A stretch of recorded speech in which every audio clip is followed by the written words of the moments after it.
Assalamualaikum warahmatullahi wabarakatuh. Perkenalkan, nama saya Kamilatun Hoiriyah dengan NIM 231101030058. Di sini saya akan menjelaskan tentang prinsip-prinsip dan faktor yang mempengaruhi belajar. Nah, sebelum kita membahas ke pembahasan tersebut, kita harus tahu dulu apa sih belajar itu. Definisi belajar, menurut Kekne dalam bukunya The Condition of Learning, belajar adalah proses di mana terjadi perubahan dalam tingkah laku seseorang yang berbeda dari kondisi sebelum individu terlibat dalam situasi belajar dan setelah melakukan tindakan yang serupa. Perubahan ini disebabkan oleh pengalaman atau latihan. Tidak sama dengan perubahan instan yang muncul sebagai hasil refleks atau perilaku naluriah. Menurut Wrinkle dalam karyanya Psikologi Pengajaran, belajar ialah proses di mana individu mencari dan memperoleh informasi atau pengetahuan baru dari sumber yang telah ada dalam lingkungan sekitarnya. Melalui proses belajar, individu akan mengalami sebuah perubahan dalam berbagai aspek seperti pengetahuan, keterampilan, sikap, pemahaman, minat, kepribadian, dan adaptasi diri. Perubahan tersebut tidak hanya berupa akumulasi pengetahuan, tetapi juga mencakup pengembangan kemampuan dan karakteristik yang lebih luas. Para ahli dalam aliran behaviorisme menyatakan bahwa pembelajaran adalah transformasi perilaku yang timbul dari pengalaman. Proses pembelajaran ini dipengaruhi oleh hubungan antara stimulus dengan respon. Dari beberapa definisi pendapat para ahli tersebut, maka dapat disimpulkan bahwa belajar tidak hanya terbatas pada melakukan aktivitas seperti membaca, mendengarkan, menulis, dan mengerjakan tugas saja. Namun, belajar juga melibatkan perubahan perilaku yang bersifat permanen sebagai hasil dari proses belajar. Proses belajar tersebut melibatkan interaksi aktif dengan lingkungan sekitarnya. Contohnya saat materi fikih, membahas tentang jenis-jenis najis. Ketika peserta didik memahami konsep dan jenis najis tersebut, maka ia akan menjadi lebih hati-hati terkait masalah najis. Sebagai contoh, sebelum mempelajari materi tersebut, seseorang atau peserta didik mungkin tidak menggunakan alas kaki saat hendak ke masjid. Namun, setelah mempelajari materi tersebut, siswa tersebut akan selalu menggunakan alas kaki ketika hendak pergi ke masjid, karena khawatir menjadi najis jika tidak menggunakan alas kaki. Nah, itu yang dinamakan pengetahuan. Dari apa yang kita tidak tahu menjadi tahu. Selanjutnya kita akan membahas tentang prinsip-prinsip belajar. Jika tujuannya adalah menciptakan pengalaman belajar yang efektif dan menyenangkan, penting untuk memahami beberapa prinsip dasar pembelajaran. Prinsip-prinsip ini menjadi fondasi bagi proses pembelajaran, baik untuk peserta didik maupun pendidik, agar dapat mencapai hasil yang diinginkan secara efektif. Belajar adalah transformasi perilaku dari ketidaktahuan menjadi pengetahuan. Ini tidak hanya mencakup penguasaan materi, tetapi perubahan dalam perilaku, termasuk pengetahuan, sikap, dan keterampilan. Prinsip-prinsip belajar ialah interaksi antara pendidik dan peserta didik yang bertujuan memberikan motivasi yang bermanfaat bagi peserta didik itu sendiri. Prinsip-prinsip ini juga dapat menjadi landasan berpikir, pijakan, dan sumber informasi untuk memastikan bahwa proses pembelajaran berjalan dengan baik antara pendidik dan peserta didik. Terdapat beberapa prinsip yang sering digunakan sebagai landasan atau strategi pembelajaran yang efektif bagi pendidik untuk meningkatkan proses belajar mereka. Terdapat beberapa prinsip yang sering digunakan sebagai landasan atau strategi pembelajaran yang efektif bagi siswa untuk meningkatkan proses belajar mereka, serta bagi guru untuk meningkatkan pengajaran mereka. Kira-kira apa saja prinsip-prinsip itu? Nah, prinsip itu yang pertama, prinsip kesiapan. Di dalam proses pembelajaran, yaitu dipengaruhi oleh kesiapan peserta didik, yang merujuk pada kondisi individu yang memungkinkan mereka untuk belajar. Kesiapan belajar untuk suatu tugas tertentu dapat bervariasi, termasuk aspek-aspek seperti kematangan fisik, perkembangan mental, latar belakang pengalaman, pencapaian belajar sebelumnya, motivasi, persepsi, dan faktor-faktor lain yang mempengaruhi kemampuan seseorang untuk belajar. Peserta didik yang kurang siap untuk menghadapi suatu tugas dalam proses pembelajaran cenderung mengalami kesulitan atau bahkan kehilangan semangat.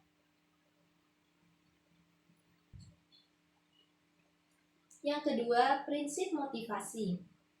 Motivasi adalah kondisi yang mendorong seorang pelajar atau peserta didik untuk memulai, mengarahkan, dan mempertahankan aktivitas belajar.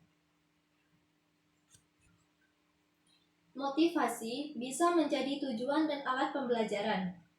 Sebagai alat, motivasi adalah salah satu target dalam proses pembelajaran.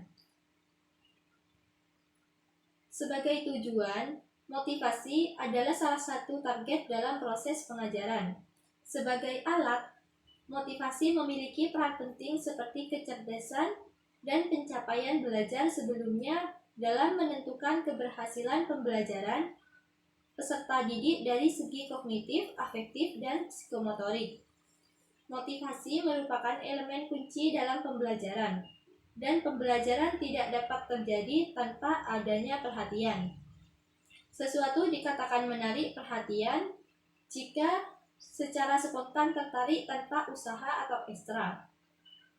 Jika terjadi perhatian spontan yang bukan karena upaya guru membuat materi menarik, maka perhatian semacam ini tidak memerlukan motivasi. Meskipun motivasi dan perhatian dianggap sejalan, namun jika perhatian merupakan hasil dari upaya yang disengaja, itu membutuhkan motivasi. Selanjutnya, prinsip persepsi dan keaktifan. Seseorang biasanya akan condong untuk mempercayai sesuatu berdasarkan pemahamannya terhadap situasi tersebut. Persepsi adalah cara seseorang menginterpretasikan kehidupan sekitarnya yang dapat berbeda-beda antara individu. Cara pandang ini kemudian mempengaruhi bagaimana individu tersebut berperilaku. Seorang guru akan mampu memahami muridnya dengan lebih baik apabila ia sensitif terhadap cara pandang setiap peserta didik terhadap situasi tertentu. Menurut Zakiah Derajat, menyatakan bahwa mengajar adalah mengarahkan pengalaman belajar. Pengalaman tersebut timbul ketika siswa aktif merespon lingkungan mereka. Misalnya, ketika seorang anak menghadapi masalah, dia harus mampu berpikir secara sistematis atau mengikuti langkah-langkah tertentu. Begitu juga dalam mengembangkan keterampilan. Anak harus dapat menggerakkan otot-ototnya untuk mencapainya. Dalam proses pembelajaran, peserta didik perlu terlibat secara aktif. Ini mencakup berbagai aktivitas mulai dari yang dapat diamati secara fisik hingga yang lebih berfokus pada aspek psikis. Untuk mencapai pembelajaran yang efektif, diperlukan partisipasi dalam beragam aktivitas baik secara fisik maupun mental. Hal ini tidak hanya sebatas menghafal informasi atau rumus, melainkan juga melibatkan tindakan konkret seperti membaca, mendengarkan, menulis, serta berlatih keterampilan-keterampilan lainnya. Dari sudut pandang psikologis, prinsip aktivitas ini menyatakan bahwa semua pengetahuan dapat diperoleh melalui observasi atau pengamatan dan pengalaman yang personal. Jiwa memiliki energi intrinsiknya sendiri dan bisa aktif karena dipacu oleh kebutuhan individu. Dalam konteks pembelajaran, peserta didik diharapkan untuk mengelola dan menginternalisasi informasi sesuai dengan keinginan, kemampuan, potensi, dan latar belakang mereka sendiri. Peran guru adalah untuk merangsang keaktifan peserta didik dengan menyajikan materi pembelajaran. Yang keempat yaitu prinsip tujuan dan keterlibatan langsung. Pentingnya memiliki tujuan yang jelas dalam pikiran dan diterima oleh pelajar saat proses pembelajaran berlangsung tidak bisa diragukan. Tujuan tersebut merupakan target khusus yang ingin dicapai oleh individu. Salah satu prinsip utama dalam pembelajaran adalah keterlibatan langsung, yang mana pendidik dan peserta didik harus terlibat secara aktif. Keterlibatan ini dapat bersifat fisik maupun non-fisik, dan tujuannya adalah agar mereka peserta didik merasa bernilai dan dihargai dalam lingkungan kelas sehingga mereka dapat menikmati proses pembelajaran. Seperti yang diungkapkan oleh Edgar dalam Dimyati, pembelajaran yang efektif adalah pembelajaran yang melibatkan pengalaman langsung, bukan hanya duduk di kelas saat guru sedang menjelaskan materi. Maka dari itu, pendidik harus menciptakan aktivitas pembelajaran yang memungkinkan peserta didik terlibat secara langsung dalam proses belajar, sehingga setiap kegiatan pembelajaran menjadi pengalaman berharga bagi mereka. Yang kelima, prinsip perbedaan individual. Proses pembelajaran memiliki pola yang bervariasi bagi setiap individu. Penting bagi proses pengajaran untuk memperhatikan perbedaan-perbedaan individu di dalam kelas, sehingga tujuan belajar dapat dicapai dengan efektif.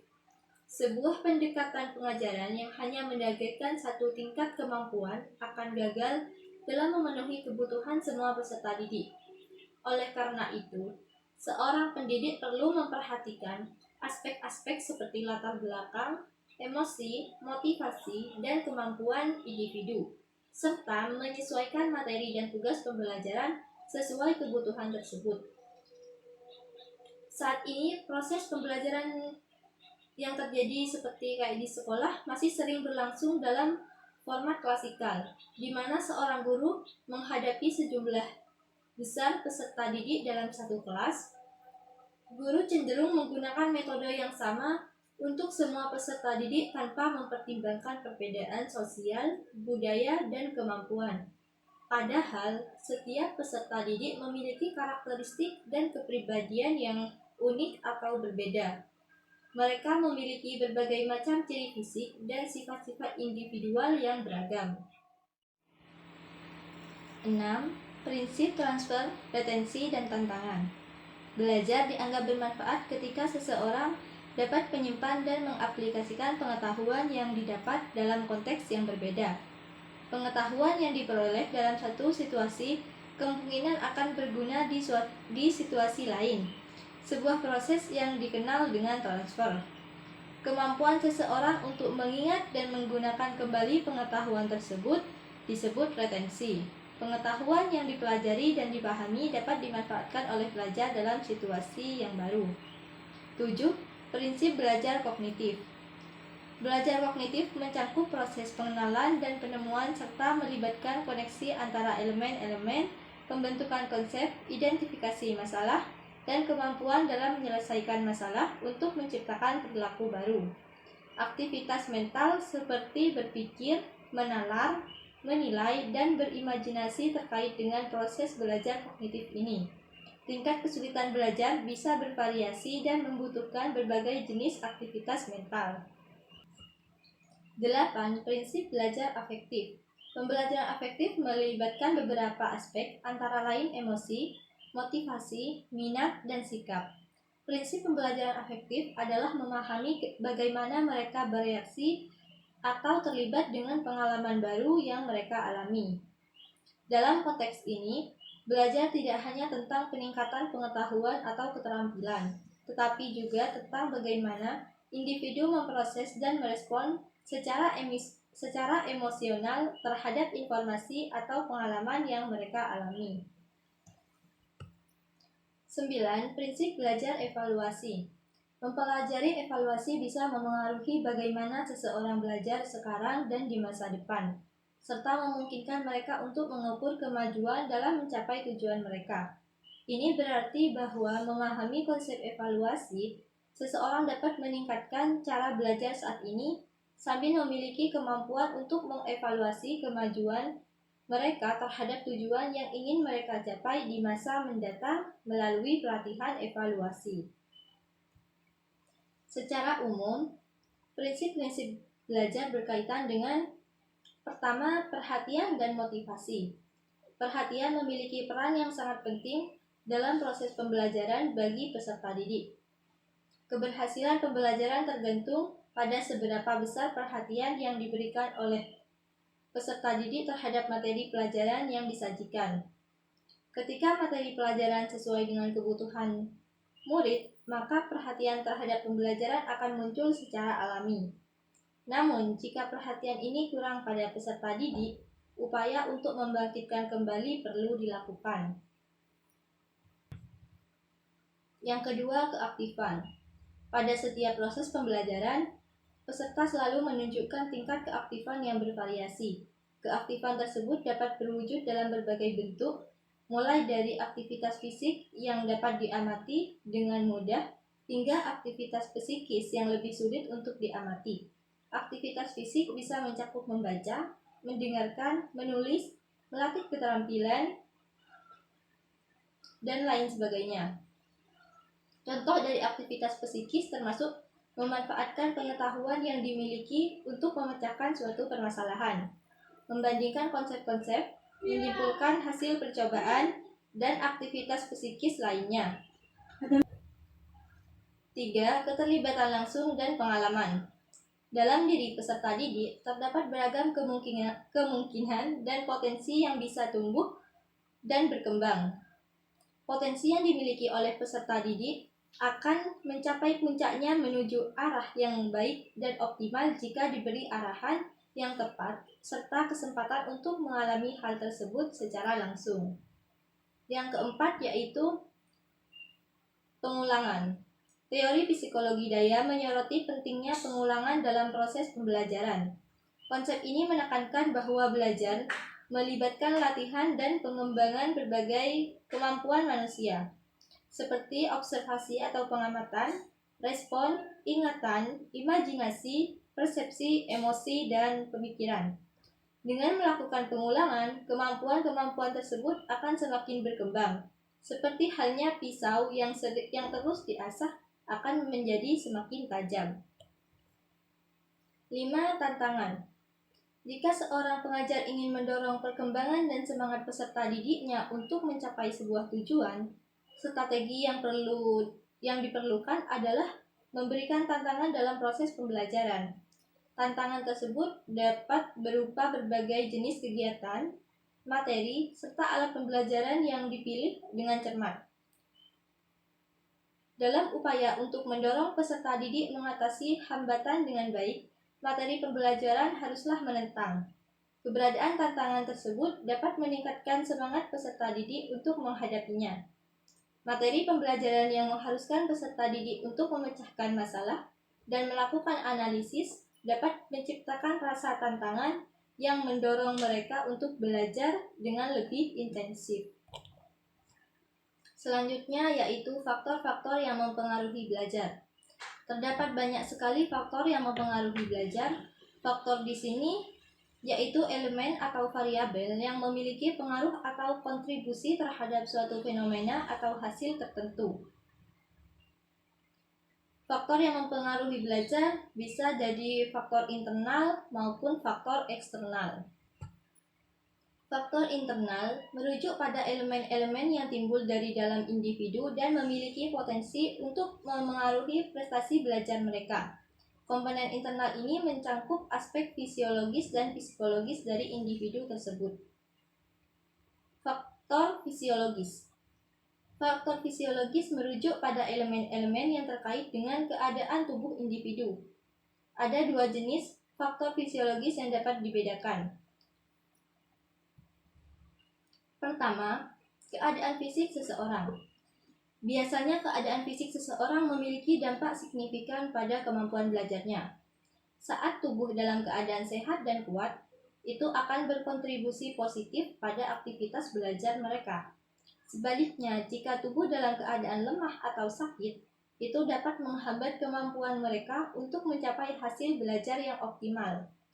Oleh karena itu, keadaan fisik seseorang sangat mempengaruhi proses belajar dan penting untuk berusaha menjaga kesehatan tubuh. Kedua, selama proses pembelajaran, keadaan fisik dan fisiologis memiliki peran yang signifikan. Fungsi fisiologis manusia secara langsung mempengaruhi hasil pembelajaran, terutama melalui panca indera. Panca indera yang berfungsi optimal akan memudahkan proses belajar dengan efektif.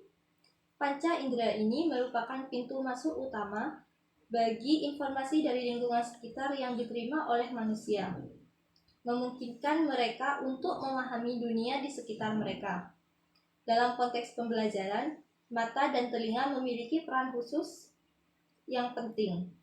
Mata membantu dalam pengamatan visual dan telinga membantu dalam penerimaan informasi auditory. Selanjutnya yaitu faktor psikologis. Faktor psikologis mengacu pada kondisi mental individu yang bisa memengaruhi cara mereka belajar. Beberapa faktor fisiologis utama yang mempengaruhi proses pembelajaran termasuk tingkat kecerdasan, tingkat motivasi, minat, sikap, dan potensi bawaan. Selanjutnya yaitu faktor-faktor eksogen atau eksternal. Selain karakteristik individu, siswa atau aspek-aspek internal, faktor-faktor dari luar juga memiliki kemungkinan mempengaruhi proses pembelajaran siswa. Syah membagi faktor-faktor eksternal yang berpotensi mempengaruhi pembelajaran menjadi dua kategori. Yang pertama, lingkungan sosial. Interaksi dalam lingkungan sosial suatu sekolah, termasuk hubungan antara guru, pengurus, dan teman sekelas, mempunyai dampak yang signifikan terhadap pembelajaran siswa. Hubungan positif antara ketiganya dapat mendorong siswa untuk meningkatkan prestasi akademiknya. Sikap yang baik dan patut diteladani dari guru atau pengurus dapat memotivasi siswa untuk belajar lebih baik di lingkungan sekolah. Keadaan lingkungan masyarakat di tempat tinggal siswa berpotensi mempengaruhi proses belajar mereka. Lingkungan yang kurang kondusif dengan kemiskinan, pengangguran, dan masalah sosial seperti anak terlantar bisa berdampak pada keterlibatan siswa dalam kegiatan belajar. Hal ini dapat membuat siswa mengalami kesulitan dan menemukan teman belajar, berpartisipasi dalam diskusi, atau bahkan mendapatkan perlengkapan belajar yang diperlukan. Selanjutnya, lingkungan keluarga. Lingkungan keluarga memiliki pengaruh signifikan terhadap proses belajar. Faktor-faktor seperti dinamika keluarga, karakter orang tua, lokasi geografis rumah, dan manajemen rumah tangga dapat mempengaruhi aktivitas belajar siswa. Keharmonisan rumah tangga dapat mempengaruhi aktivitas belajar siswa, termasuk orang tua, anak, kakak, atau adik dapat mendukung siswa dalam menjalankan kegiatan belajar dengan efektif. Yang kedua yaitu lingkungan non-sosial. Kondisi alam yang asri, termasuk udara yang segar dan sejuk, cahaya yang nyaman tanpa kelebihan atau kekurangan, serta suasana yang tenang, memiliki pengaruh yang signifikan terhadap kemampuan belajar siswa. Sebaliknya, ketika lingkungan alam tidak mendukung, maka proses belajar siswa akan terhambat. Faktor instrumental mencakup dua jenis alat pembelajaran. Pertama adalah perangkat keras, termasuk bangunan sekolah, peralatan pembelajaran, fasilitas pembelajaran, dan lain sebagainya. Kedua adalah perangkat lunak, seperti kurikulum sekolah, aturan sekolah, panduan buku, silabus, dan sejenisnya. Materi pembelajaran yang disampaikan kepada peserta didik harus disesuaikan dengan tahap perkembangan peserta didik. Dan metode pengajaran yang digunakan pendidik juga harus disesuaikan dengan kondisi perkembangan peserta didik. Oleh karena itu, agar pendidik dapat memberikan dampak positif terhadap proses belajar peserta didik, diperlukan pemahaman yang mendalam terhadap mata pelajaran dan berbagai metode pengajaran yang dapat menyesuaikan dengan situasi siswa. Sekian yang dapat saya sampaikan. Wassalamualaikum warahmatullahi wabarakatuh.